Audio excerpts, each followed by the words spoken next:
Hey guys, how's it going? Michael Troy here. Today we're looking at Batman number 357, Facsimile Edition, the first appearance of Jason Todd. Cannot wait to share it with you.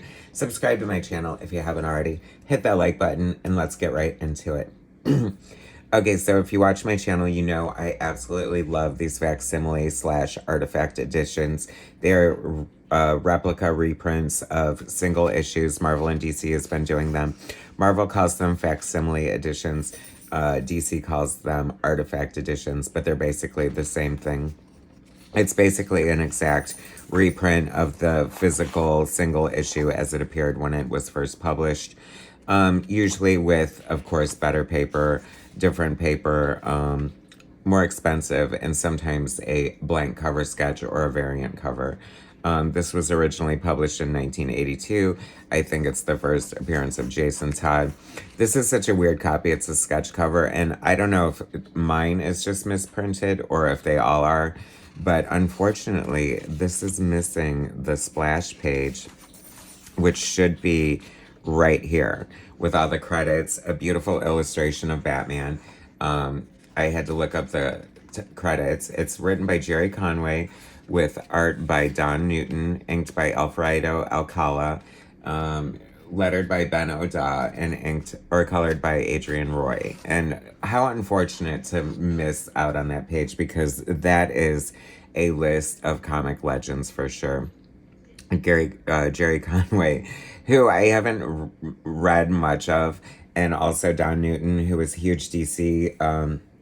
Wasn't super into DC before, like, I think right before Crisis is when I got in. So I love Don Newton. I think I experienced his art once before on an issue of Infinity Inc. and absolutely fell in love with it. Beautiful line work, just really elegant, feathery lines. Does not hurt being inked by Alfredo Alcala, who always makes anyone look better. But Don Newton is definitely a good artist. We're introduced, I mean, the storytelling is amazing. I love these facsimile editions so much because classic comic books are just so well produced, so well written. I love all the tropes that happen in comics. The sound effects are amazing in here. What. What an amazing use of onomatopoeia. I don't think I've ever seen that before. Gary Conway. Is it Gary? Gary or Jerry? Gary Conway.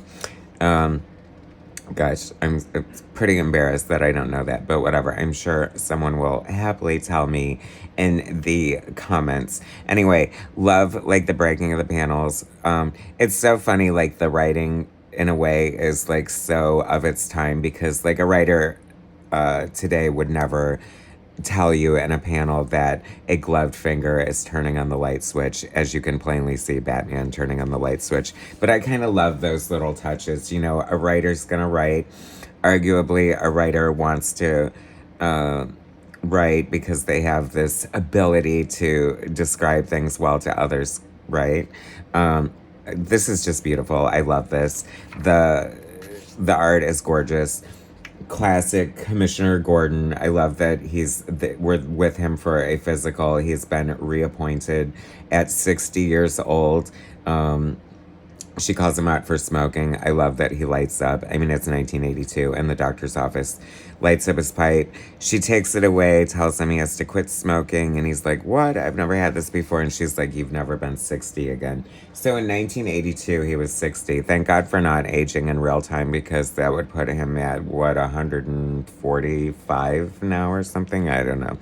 Anyway, love shots like this. This is like classic Batman, evocative of like the Neil Adams influence with the silhouettes and just the design of the costume. And kind of Don Newton's style in general. I wonder if Adams was any bit of an influence. I really, really love, like, so much the comic book storytelling that is going on here, and just the beautiful brushwork, the coloring, the sound effects. It is just so much fun. You know, in comic books, and I had this realization that this is why I think manga is such a hard nut for me to crack. I'm so used to reading right or left to right in a comic.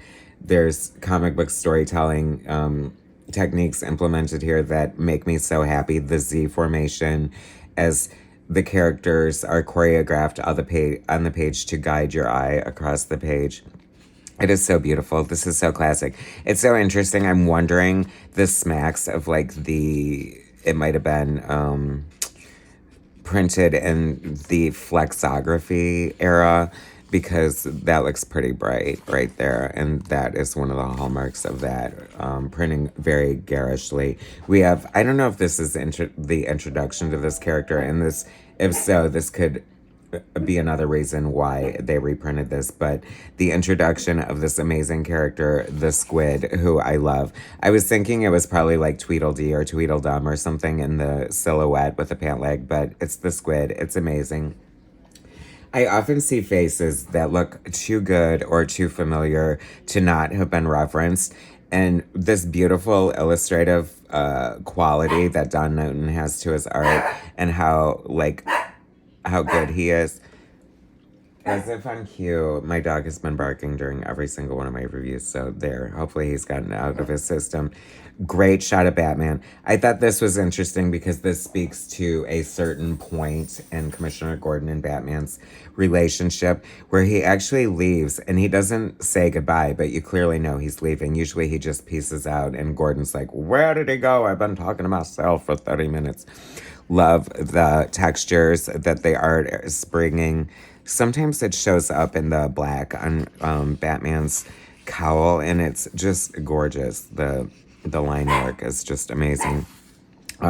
We have Killer Croc walking around in shadows. See, this is like, I didn't think I was going to like this too much, because this is kind of like more of a detective Batman story where he's dealing with the mob, and there's like, this new crime lord coming in and all that kind of stuff.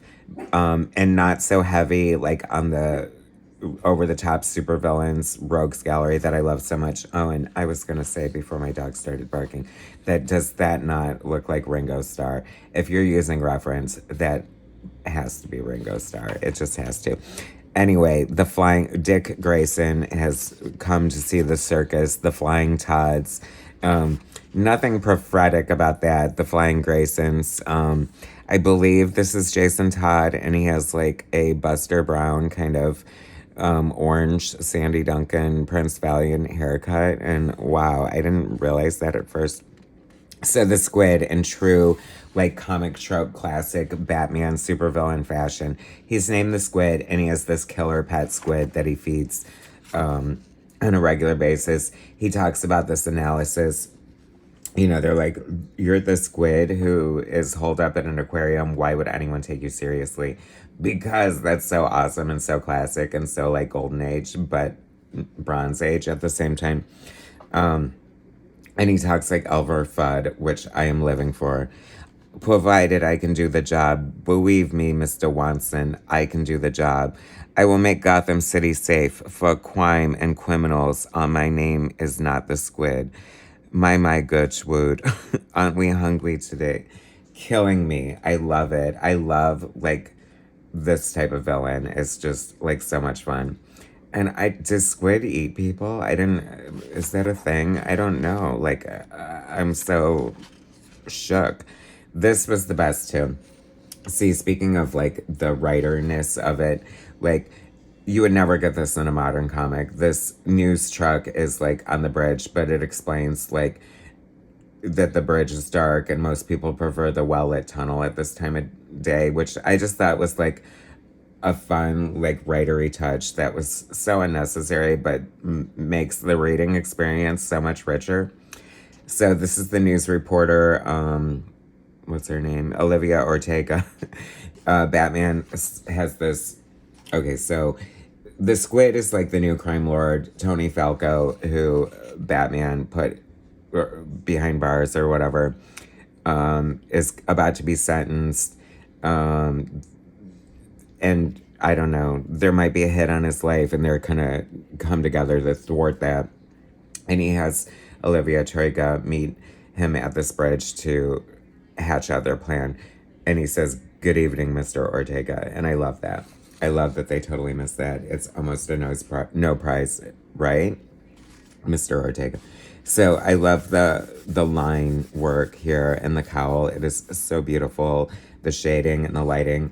What an amazing team. I don't know if they always work together, Don Newton, Alfredo Alcala, but like I said, Alcala is a master inker, and this is just gorgeous.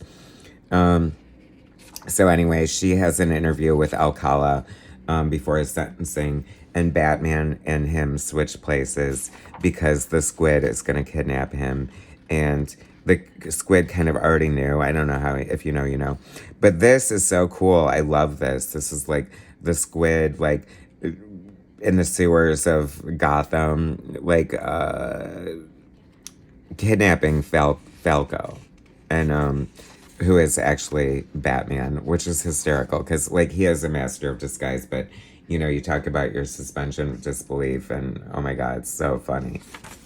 I love that his little canoe ship, whatever the hell that is, raft, is like bright magenta, just like his blazer. And then, yep, under there, cowl, ears, cape and all, under a suit, is Batman, full in costume as he been the whole time. I mean, what gave it away?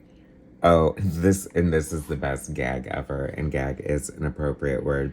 How did you know? You called it Squid, no more games. And I'm wondering if the creator of the Squid Game got inspiration from that, but I doubt it. Kind of funny to see it there. What a classic, like, Neil Adams, Bob Kane tribute panel right there. That is so gorgeous. And it's that big. Anyway, he reveals that the reason why is Falco notoriously has bad breath, and apparently Batman does not. So let's make out, Batman. You're so fastidious with your hygiene that you gave it away. And in such good, like, cliffhanger 1966 Batman television show fashion, he's about to throw him in the squid tank, and we're left with this frickin' cliffhanger. Of course, we know that the squid did not eat Batman and end the series forever, but it's so much fun at the same time. This was such a great issue. Took me a hot minute to get to it. I'm glad I finally did. I thoroughly enjoyed it, and I see the appeal of this era of Batman all over the place. Thanks for watching, guys. Do not sit on these artifact / facsimile editions. I'm telling you, they're amazing. Subscribe to my channel if you haven't already. Hit that like button, and I'll bring you more soon.